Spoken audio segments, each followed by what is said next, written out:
అనారోగ్యం కారణంగా మాజీ ఎమ్మెల్యే ఏఐఏడీఎంకే సీనియర్ నాయకులు వి కరుప్పస్వామి పాండియన్ బుధవారం కన్నుమూశారు.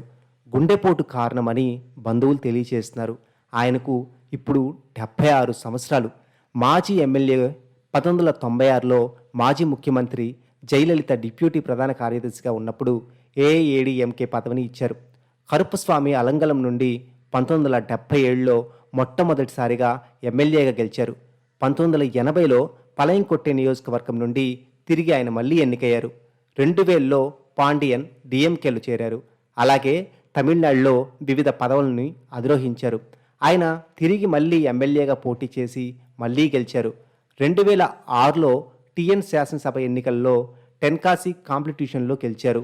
పార్టీలో తన కొడుకును అధికారిక పదవికి నియమించడానికి ప్రయత్నించిన తర్వాత మే 2015లో డిఎంకే నుండి సస్పెండ్ చేయబడి దాని తర్వాత పాండియన్ కొంతకాలం అలాగే ఉండిపోయారు. జూలై 26, 2016న జయలలిత గారి చొరవ వలన ఏఐఏడీఎంకేలో తిరిగి చేరారు. అనారోగ్యం కారణంగా మాజీ ఎమ్మెల్యే ఏఐఏడీఎంకే సీనియర్ నాయకులు వి కరుప్పస్వామి పాండియన్ మరణం పట్ల పలువురు రాజకీయ నాయకులు దిగ్భ్రాంతి వ్యక్తం చేస్తూ ఉన్నారు. అయితే ఆయన అనారోగ్యంతో మరణించిన తర్వాత ఇప్పుడు ఆయన నివాసానికి కార్యకర్తలు నాయకులు చేరుకుంటున్నారు. తమిళనాట ఈయన మరణం ఒక విషాదమనే చెప్పుకోవాలి.